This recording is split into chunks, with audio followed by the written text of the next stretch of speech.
नमस्कार. ग्रंथ सूक्त सत्र तिसरे सूत्र भगवान परशुराम.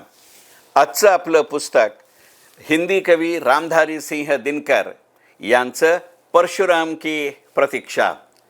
भगवान परशुराम हे सूत्र घेऊन सत्र तिसरं करत असताना त्याचा सुरुवातीचंच पुस्तक तेही हिंदी आणि तेही एका कविता संग्रहाचं असं जाणीवपूर्वक घेतलं. कारण आजपर्यंत यथाशक्ती यथामती भगवान परशुरामांविषयी जी काही पुस्तकं मी मनापासनं वाचली किंवा आजपर्यंत वाचली, मनापासनं असं म्हणणं चुकीचं आहे, एकंदरीतच आजपर्यंत भगवान परशुराम यांच्याविषयी मी वाचलेल्या पुस्तकातलं भगवान परशुरामांविषयीचं मला आवडलेलं सगळ्यात जास्त पुस्तक म्हणजे परशुराम की प्रतीक्षा, रामधारी सिंह दिनकर.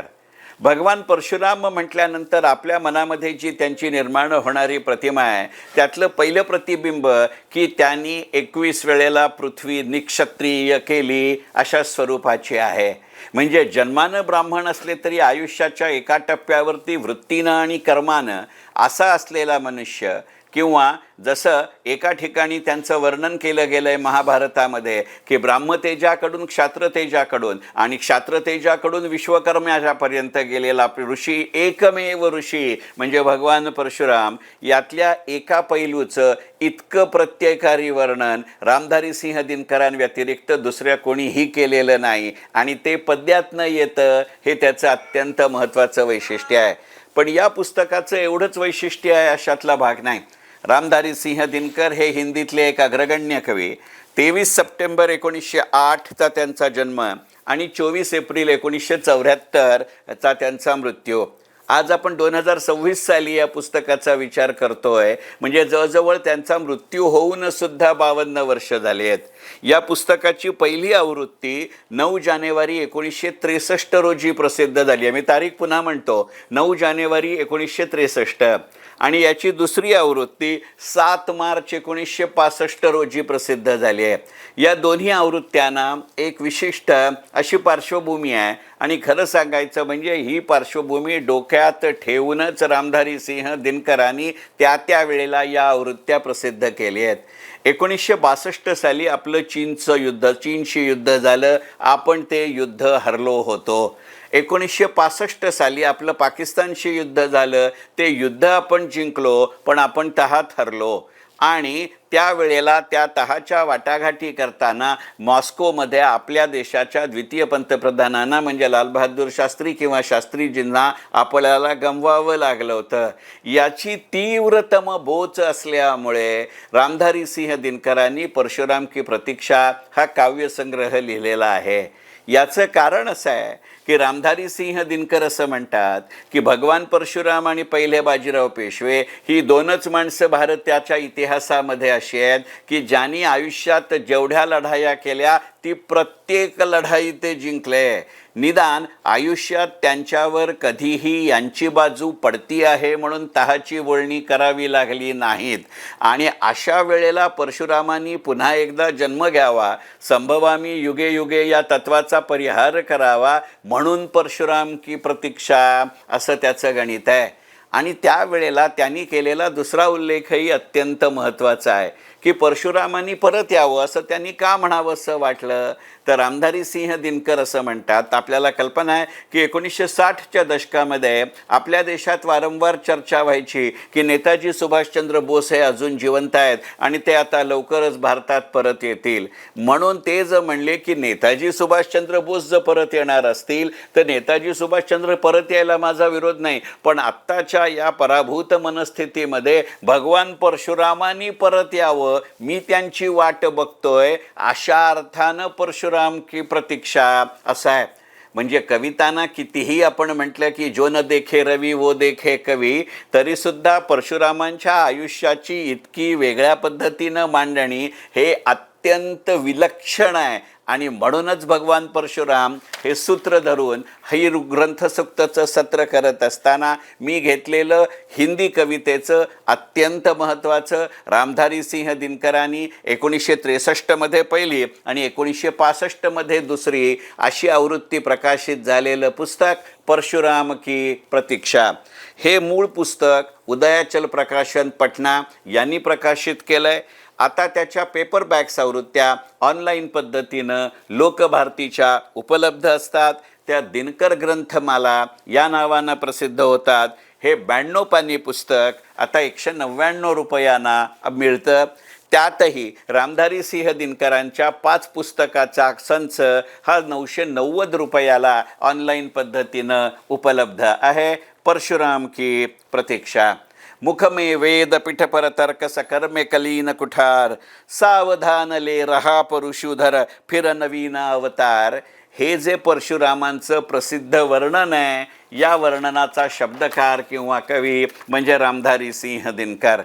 त्याच्यामध्ये परशुरामाचं त्यांनी केलेलं वर्णन हे व्रती, वीर आणि प्रणपालिका असा आहे. प्रण हा शब्द हिंदीमध्ये उच्चाराने अर्थ बदलतो. प्रण याचा अर्थ प्राण, प्रण याचा अर्थ धीरता, प्रण याचा अर्थ वीरता आणि प्रण याचा अर्थ तपस्या. कारण भगवान परशुराम ह्या 2 गुणांचा संगम आहे. त्याला आपण रूढार्थानं ब्राह्मतेज आणि क्षात्रतेज असं म्हणतो. पण त्या ब्राह्मतेजामध्ये तपस्या केवळ ज्ञानाची, केवळ गुणांची, केवळ भगवानांची आहे अशातला भाग नाही. तर आपल्याला सगळ्यांना कल्पना आहे की परशु ह्या प्रकाराचे 2-3 वेगवेगळे प्रकार आपल्या तपस्येतनं, आपल्या अभ्यासातनं भगवान परशुरामांनी सिद्ध केलेले आहेत. काही परशु असे होते की जे फेकून मारले तर तिथे ते जात असत पण परत येत नसत. काही असे होते की ते गेल्यानंतर ते परत येत असत. काही असे होते की ते परशु सोडल्यानंतरही त्याची कडी आपल्या हातात ठेवता येत असे. धुरंधरमधला शॉट लक्षात घ्या. आणि तेवढ्याकरता अनेकदा मी गमतीने असं म्हणतो की आजच्या मिसाईल लॉन्चरचे जनक भगवान परशुराम आहेत. अशा एका रणविशी, जिजीविशी, रणधुंजार अशा परशुरामाची प्रतीक्षा की जो त्यांच्या आयुष्याचा अत्यंत महत्त्वाचा भाग आहे. ज्यानं शस्त्र आणि शास्त्र या दोन्हीचा प्रचंड मोठ्या प्रमाणावर आयुष्यभर अभ्यास केला, साधना केली आणि सगळ्यात महत्त्वाचं म्हणजे ते अंमलात आणलं. म्हणून एका अर्थानं भारताचा पहिला मिसाईल मॅन म्हणजे भगवान परशुराम. अशा रूपाची तो शब्द वापरलेला नसला तरी रामधारी सिंह दिनकरांना या कवितांमध्ये किंवा या कविता संग्रहामध्ये वाट बघणं सुरू आहे. आणि तेवढ्या करता या कवितेत संग्रहाचं नाव हे परशुराम की प्रतीक्षा असं आहे. यातल्या कविता तर अत्यंत बोलक्या आहेतच. त्याचा अत्यंत मोजक्या प्रमाणामध्ये मी उल्लेख करेन. कारण आत्ता माझी इच्छा अशी आहे की या व्हिडिओनंतर आपल्यापैकी निदान काही जणांनी तरी हे पुस्तक पुन्हा वाचावं. त्यामुळे त्या कवितांकडे वळण्याच्या आधी 2 शब्द म्हणजे थोडक्यात मनोगत किंवा प्रस्तावना अशा स्वरूपामध्ये रामधारी सिंह दिनकरांनी काही उल्लेख केले आहेत. त्याच्यामधला एक अत्यंत महत्त्वाचा उल्लेख असा आहे, मी म्हटलं तसं की चीनचं युद्ध आणि पाकिस्तानचं युद्ध या पार्श्वभूमीवर या पुस्तकाची अनुक्रमे पहिली आणि दुसरी अशी आवृत्ती प्रसिद्ध झाली आहे. 1962च्या युद्धाला चीनबरोबरचं युद्ध असा उल्लेख माझी पिढी करते. पण माझी किंवा माझ्यानंतरची पिढी करते. पण माझ्या आधीची पिढी त्या युद्धाला नेफा युद्ध असं संबोधते. ते या नेफा युद्धाच्या काळामध्ये भगवान परशुरामांची आठवण येणं हे यथार्थ किंवा उचित आहे असं रामधारी सिंह दिनकर म्हणतात. कारण ते म्हणले की जेव्हा भगवान परशुरामांवरती मातृहत्येचं पाप झालं त्यापासून मुक्तता मिळवण्याकरता त्यांनी अनेक तीर्थक्षेत्रांना भगवान परशुरामांनी भेट दिली. परंतु कधीही त्यांची परशुवरची त्यांच्या वज्रमूठ ढिली झाली नाही. म्हणजे थोडक्यात त्यांना स्वतःच्या मनामध्ये खात असलेल्या त्या शल्यापासनं मुक्ती मिळालेली नाही. आणि त्यांच्या मनातनं ती शंका, ती भीती, ते पाप हे दूर होत नव्हतं. पण ज्या वेळेला त्यांच्या वडिलांनी त्यांना कैलास पर्वतावरती जायला सांगितलं की जिथे ब्रह्मकुंड आहे, आता पुन्हा चिनी युद्धाची पार्श्वभूमी आणि भूगोल लक्षात आणा, त्याच्या जवळपास जाणारं असं भूगोलातलं हे ब्रह्मकुंड आहे, तिथे जेव्हा ते स्नान करायला भगवान परशुराम उतरले त्यावेळेला त्यांच्या परशुवरची मूठ किंवा पकड ही सैल झाली. थोडक्यात त्या पापापासनं ते थोडेफार वेगळे होतात. म्हणजे अशा आपल्या जमिनीला हरवावं लागलं ही मातृहत्या असं समजतात. मग या मातृहत्येचं पातक यश दूर करण्यामध्ये ज्या पद्धतीनं परशुरामांना यश मिळालं, त्या वृत्तीचा, त्या साधनेचा, त्या साध्याचा, त्या सिद्धतेचा, त्या तपस्येचा, त्या वैराग्याचा, त्या बुद्धिमत्तेचा, त्या शस्त्रसज्जतेची मी वाट पाहतो. आणि हे गुणविशेष म्हणजे भगवान परशुराम असं वेगळंच रूप रामधारी सिंह दिनकर परशुराम की प्रतीक्षा या पुस्तकामध्ये व्यक्त करतात. आणि त्याच्या पुढचा संदर्भ असं देतात की मुळात त्याला एका वेगळ्या पद्धतीनं परशुरामांच्या मनामध्ये असं आलं की हे जे पवित्र जल आहे, हे पवित्र जल आपल्या देशामध्ये आलं पाहिजे. आणि म्हणून त्यांनी त्या डोंगराचा माथा कापला, त्या डोंगरावरच्या शिळा दूर केल्या आणि ब्रह्मपुत्रेला भारतात आणलं. ब्रह्मपुत्रा नदीचा भारतात प्रवाह आणण्याचं काम म्हणजे जसे भूतलावरती गंगा भागीरथानं आणली, तशी भूतलावरती भारतामध्ये ब्रह्मपुत्रा ही परशुरामांनी आणली असं मानलं जातं. आणि म्हणून त्याचं महत्त्व त्या दृष्टिकोनातनं आता पुन्हा ब्रह्मपुत्रेचं पात्र, तिबेटची भूमिका, चीनची भूमी यांचा संदर्भ लक्षात घेतला पाहिजे. अगदी आत्ता करोनाच्या तोंडावरती गिलगिटला झालेलं गणित याच्यापेक्षा फार लांब नाही आहे. अशाही अर्थी परशुराम की प्रतीक्षा आहे का? काही भूगोलाचं स्वरूप बदललं की इतिहासाचं स्वरूप बदलावं, आणि इतिहासाचं स्वरूप बदलायचं असेल तर प्रसंगी भूगोल आणि नागरिकशास्त्र दोन्ही बदलावं. या युद्धशास्त्राच्या सिद्धांताचा जनक म्हणजे भगवान परशुराम. अशा अर्थानं रामधारी सिंह दिनकर परशुराम की प्रतीक्षामध्ये भगवान परशुरामांचं वर्णन करतात. आणि म्हणूनच आत्ता भगवान परशुराम हे सूत्र धरून करत असलेल्या ग्रंथसूक्त या मालिकेमध्ये मी आवर्जून या पुस्तकाचा उल्लेख केला आहे. आता त्याच्यामध्ये लोहित असं नाव आहे, कारण ब्रह्मकुंडाच्या जवळ लोहित कुंड मिळतं. एका ठिकाणी असं लिहिलं गेलेलं आहे की ब्रह्मपुत्राची धारा जी पहिल्यांदा परशुरामानं भारतात आणली ते आजही स्थान उपलब्ध आहे आणि ते परशुराम कुंड याच नावाने ओळखलं जातं. आणि ते ज्या पद्धतीनं आलं ते लोहित कुंड या नावामध्ये आलेलं होतं.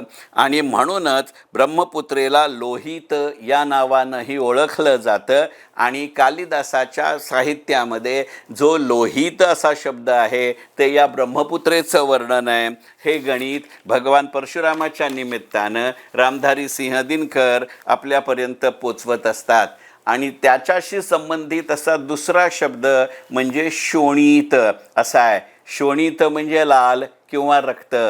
आजही चिनी क्रांतीला आपण लाल क्रांती म्हणतो. त्या बंगाली साहित्यामध्ये, हिंदी साहित्यामध्ये त्याचा उल्लेख शोणित क्रांती होतो. हाही भगवान परशुराम आणि म्हणून परशुराम की प्रतीक्षा असा आहे. यातल्या काही मोजक्या काव्यपंक्ती घेऊन आपण या व्हिडिओचा समारोप करूया. भगवान परशुरामाचं वर्णन करताना रामधारी सिंह दिनकर परशुराम की प्रतीक्षा या त्यांच्या छोटेखानी कविता संग्रहामध्ये, ज्याच्यामध्ये 1962च्या चीनच्या युद्धाचा पराभव आणि 1965च्या पाकिस्तानच्या युद्धाचा विजय पण आपल्या पंतप्रधानांना गमावणं या पार्श्वभूमीवर ते क्षात्रतेज आणि ब्रह्मतेजाचं स्वरूप म्हणजे भगवान परशुराम परत यावा अशी असलेली अपेक्षा त्या परशुरामाचं आर्जव करताना, वर्णन करताना रामधारी सिंह दिनकर म्हणतात, सच है आँखों में आग लिए आता है, सच है आग में आँखों में आग लिए आता है, पर यह स्वदेश का भाग लिए आता है. पर सच है पर यह स्वदेश का भाग लिए आता है. जो पाप पुण्य बक रहे उन्हें बकने दो, जैसे सदियाँ थक चुकी उन्हें थकने दो, पर देख चुके हम वो अब पुण्य कमाकर, सौभाग्य मान गौरव अभिमान गदाकर. आता या 5 गुणांचं परशुरामांशी असलेलं वर्णन आहे. सौभाग्य, मान, गौरव, अभिमान या गुणांचं वर्णन. आणि मग या पार्श्वभूमीवरती त्यांनी कशा सिद्धतेतनं केलं? खरं म्हणजे ही ओळ रश्मिरथी याच्यामध्ये आहे, परंतु ते इथं आहे की या पार्श्वभूमीवर रश्मिरथीमध्ये रामधारी सिंह दिनकर वर्णन करतात. मुखमे वेद पीठपर तर्कस, मुखमे वेद पीठपर तर्कस, करमे कठीण कुठा, सावधान ले रहा परशुधर, फिर नवीन अवतार. म्हणजे परशुराम की प्रतीक्षा ही ह्या नवीन अवताराची आहे. समरशेष है नहीं पाप का भागी केवल व्याध, समरशेष है नहीं पाप का भागी केवल व्याध, जो तटस्थ है समय लिखेगा उनका भी अपराध.